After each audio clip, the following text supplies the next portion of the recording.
বিসমিল্লাহির রহমানির রহিম। আসসালামু আলাইকুম। কৃষি কথা ইউটিউব চ্যানেলে আপনাকে স্বাগতম। এই মুহূর্তে যেখান থেকে বসে আমার এই অনুষ্ঠান দেখছেন সবাইকে আন্তরিক শুভেচ্ছা জানিয়ে শুরু করছি আজকের প্রতিবেদন। দর্শক, আমি আজ আসছি শহীদনগরে, যেখানে এক ভাই বায়োফ্লক পদ্ধতিতে মাছ চাষ করছেন।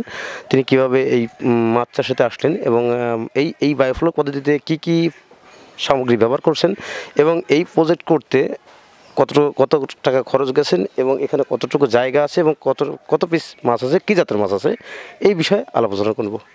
পুরো অনুষ্ঠানে থাকবো আমি হুসাইন মোহাম্মদ। চলুন দর্শক, কথা না বেরিয়ে শুরু করি আজকের প্রতিবেদন।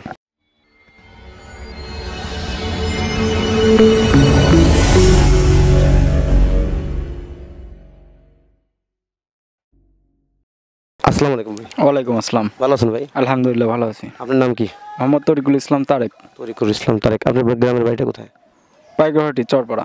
এটা কোন পদ্ধতিতে মাছ চাষ করতেছেন? এটা বায়োফ্লক পদ্ধতি। এটা আমি প্রথমে ইউটিউবে দেখে আমার ইচ্ছা হয় যে আমি এরকম চাষ করব, দেখি কেমন। তখন আমি ঢাকায় যাই, আমাদের যন্ত্রপাতিগুলো নিয়ে আসি।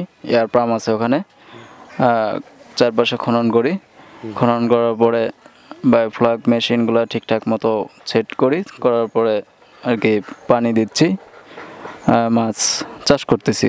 কিছু প্রথমে শিং মাছ নিয়ে আসছি 25,000, তারপরে 2,000 পিস হচ্ছে আপনার তেলাপিয়া মাছ দেওয়া আছে। আর খাদ্য তো দিতে হচ্ছে প্রতিনিয়ত, 3 বেলা, সকালে, দুপুরে এবং রাতে 3 বার খাদ্য দিতে হয়। কী খাবার দিয়ে থাকেন? এটা আমরা ফিট খাওয়াচ্ছি। ভাসমান ফিট? হ্যাঁ, ভাসমান ফিট। আপনার এখানে কি জাতের মাছ আছে? এখানে একটা হচ্ছে শিং মাছ আর একটা তেলাপিয়া। এখানে কতটুকু জায়গার মধ্যে আপনি মাছ চাষ করছেন? এই 1 শতক একটু বেশি হতে পারে। আচ্ছা, এখানে যে আপনি গর্তটা করছেন, এই গর্তটা চারমিল প্লাস্টার করা না প্লাস্টার ছাড়া? না, আমি প্রথমত প্লাস্টার করি নাই, আমি তিরপল দিছি। তিরপল দেওয়ার পরে পানি দিয়ে এভাবে রাখছি। অল্প খরচে আমি এটা করছি আর কি। যদি লাভবান হতে পারি তাহলে সেক্ষেত্রে আমি প্লাস্টার করে নেব। আপনার এখানে 1 শতকের একটু বেশি জায়গা আছে, এখানে কি সামগ্রী ব্যবহার করছেন আপনি এই পদ্ধতিতে মাছ চাষ করতে? আচ্ছা, এই পদ্ধতিতে আমি প্রথমে তো খনন করার পরে পাইপ সেট করছি আর কি। জল পাইপ, ঝর্ণা পাইপ আছে এবং পানি পাস করব এ পাইপ আছে। তারপরে এয়ার পাম্প নিয়ে আসছি। এয়ার পাম্পের মাধ্যমে আমি যে পাইপগুলা দিয়ে করছি, যে অক্সিজেন দেওয়া হয়েছে। তারপরে ডাম দেওয়া আছে কিছু, ডামে কিছু মেডিসিন দেওয়া আছে। একটা ডামে আছে হচ্ছে কুশলের গুড়, সেটা দিয়েও আমি আর কি অক্সিজেন দিয়ে ওটা ফুটাই আর কি। 10 থেকে 12 দিন পরে আবার একটু দেই। তারপর লবণাক্ত দিতে হয়, লবণাক্ত করতে হয় পানিটা আর কি। পানির ইয়ে আছে, বায়োমিটারও আছে, আপনার পানি মাপের মেশিন আছে আর কি।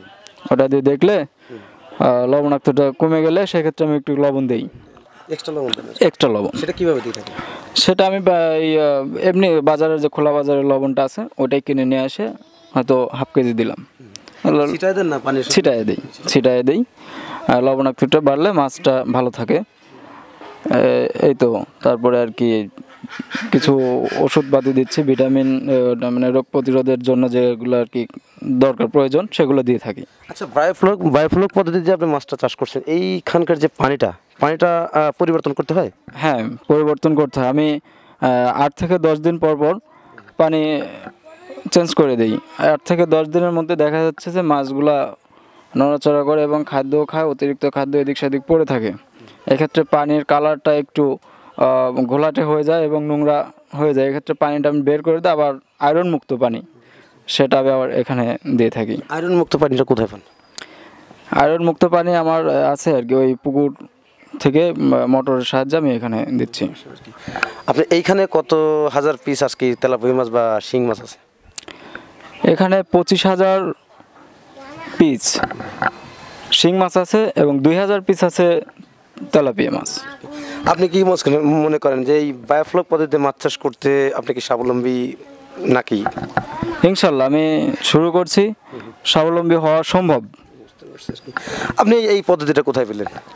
এটা আমি অ্যান্ড্রয়েড ফোনে দেখছি যে পদ্ধতিটা এরকম মানুষ মাছ চাষ করতেছে, দেখে ইচ্ছা হয়েছে। তখন আমি নিজেই আর কি কাজগুলো করে এখন যে পর্যায়ে আছি মনে হচ্ছে হ্যাঁ ইনশাল্লাহ স্বাবলম্বী হওয়া সম্ভব। আপনি যে এইখানে মাটি খনন করে তারপরে দিছেন কি প্লাস্টিক কাগজ, তার নিচে আর একটা কি দিছেন? তিরফল দিছেন। এই তিরফলটা দিছেন পানিটা যাতে নিচে না চলে যায়, না নষ্ট হয়ে যায়। আর যাই হোক, তারপরে এখান থেকে পানি আপনি নষ্ট বের করেন কিভাবে? বায়োফ্লাগের মাধ্যমে। আউটপুটের পাইপ আছে, আপনি একটু এদিকে যদি দেখেন, ওই ওই ওই পাইপ আছে, ওইটা পাইপটা খুলে দিলে পানিটা বের হয়ে যাবে, একাই বের হয়ে যাবে। সেক্ষেত্রে মাছের কোনো ক্ষতি হওয়ার সম্ভাবনা আছে না, কোনো ক্ষতি হবে না। আপনি তো এটা ইউটিউব দেখে আসছেন আর কি, এখানে এতগুলো মাছ দিতে এত ঘনত্ব মাছ কি সমস্যা হওয়ার সম্ভাবনা থাকে কিনা? না, সে সম্ভাবনা থাকে, কিন্তু মানে মাছের সমস্যা যেন না হয় সে কারণে আমি অক্সিজেন দিয়ে রাখছি। আপনি এখানে কত লিটার পানি আছে? এখানে প্রায় 30,000 লিটার পানি আছে। আপনার এই যে এখানে যে আপনার 30,000 লিটার পানি আছে, 30,000 লিটার পানিতে প্রতি 1 লিটার পানিতে, হ্যাঁ, বা 1 মণ পানিতে কয়টা মাছ চাষ করা সম্ভব আর কি? 1 মণ পানিতে 40টা মাছ এবং 1 লিটারে একটা, এরকম আমার 30,000 লিটার পানি আছে। আমি 25,000 27,000 মাছ আছে আর কি। মোটামুটি ঘনত্ব ওই রকম নয় আর কি। একটু করে রাখছি, হ্যাঁ একটু কম রাখছি। তো আপনি যে এইখানে আসলেন বিভিন্ন ইউটিউবে দেখে, আপনি এ পর্যন্ত এখান থেকে যে মাছটা মানে উৎপাদনের মতো উপযোগী হয়েছে কিনা বা বিক্রি করার মতো উপযোগী হয়েছে কিনা? প্রায় আর কি হচ্ছে আর কি। আর 1 মাসের মধ্যে আমি মাছগুলো ছেল দিতে পারবো, কারণ আমি আজ থেকে 2 মাস আগে যতটুকু ছাড়ছি তার থেকে 3 গুণ বৃদ্ধি পাইছে মাছ। এখন মাছের সাইজটা কিরকম হয়েছে আর কি? কয়টা কেজি হবে এখন একটা মাছ এই 30 গ্রাম করে হয়েছে, সেক্ষেত্রে আমার হয়তো 300 পিস লাগবে। কতদিন পর এই মাছটা বিক্রির উপযোগী হবে? 3.5 থেকে 4 মাস।